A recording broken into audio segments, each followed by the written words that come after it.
Welcome back, ladies and gentlemen, to beautiful Middle Appalachia on a bright, sunny, but frigid February day in 2020.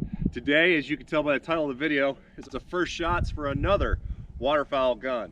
This is a brand new, out of the box, never been fired, Japanese made out of Moroku, Japan, Browning Gold 10 Light.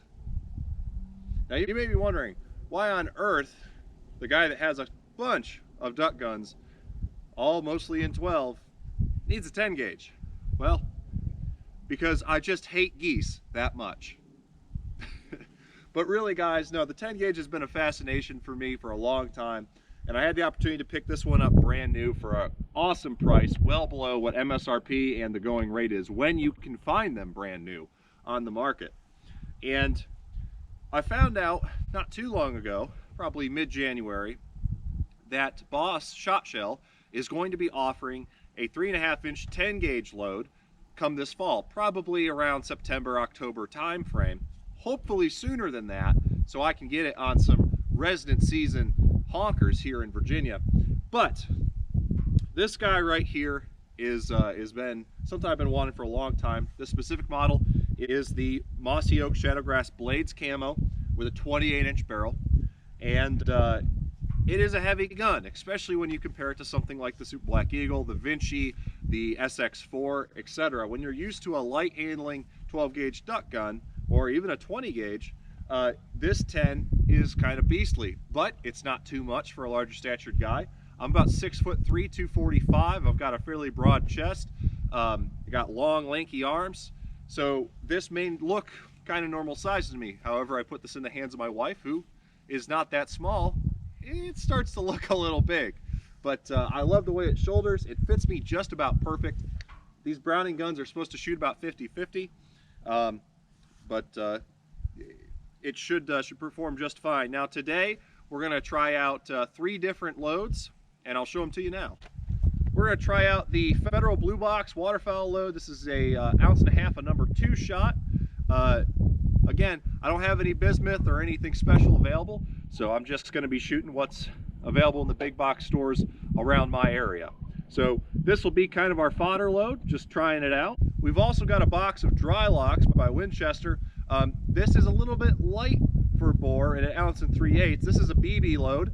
A little bit expensive too. I don't like that this costs anywhere from $28 to $35 a box when this really won't do anything more than what a 3.5-inch 12 gauge can. But I digress. It is fodder to put through the gun and maybe try out on some birds. And it might pattern really great. And a lot of times pattern is more than 3/4 of what will kill a bird. If you got a good pattern, you put enough pellets in it, you'll take it down. Finally, somehow cheaper than the dry locks, this is Black Cloud. These go for about $25 to $28 a box. You can get them by the case for around $2.25, save yourself a few dollars overall. This is 1 ounce and 5/8 of BB. You lose about 75 feet per second over the 1 3/8 ounce, and you lose about 50 feet per second over the 1.5 ounce. So that 1/8 ounce difference, you know, it's a couple extra BBs when it comes to BB size. So it's a good option. We'll see how it patterns. I'm really excited to see what these do at 40, because next weekend I really want to smash some honkers with this. A last chance late season Virginia honkers. But that's enough gabbing for now. We're going to do the first 3 shots out of this brand new shotgun. I've got 3 of the Federal 1.5 ounce blue box in my pocket. A very fast action, guys.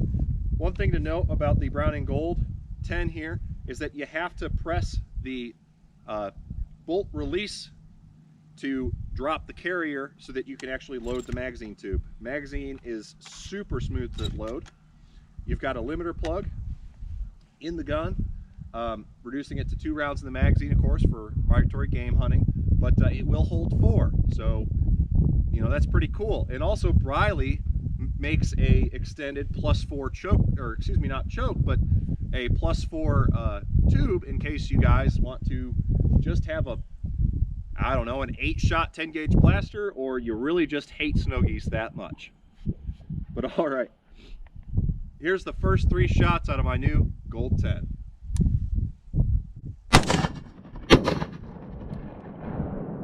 Failure to feed.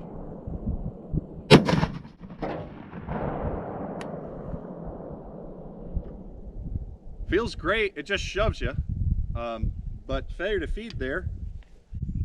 All right, I've grabbed 3 more rounds. Let's see if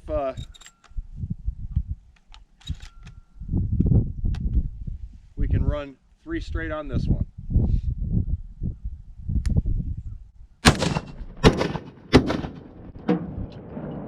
Nice consistent ejection. That's a lot of fun. Fast action. All right, I don't know why it hung up. Might have just been a bad shell that I didn't see, but I feel like this gun's gonna break in really well. That's actually, it's shoving, and you know, the stock doesn't have the comfort tech that I'm used to, but that feels really good. It does jump, so I think it's time we get it on some paper and see what happens.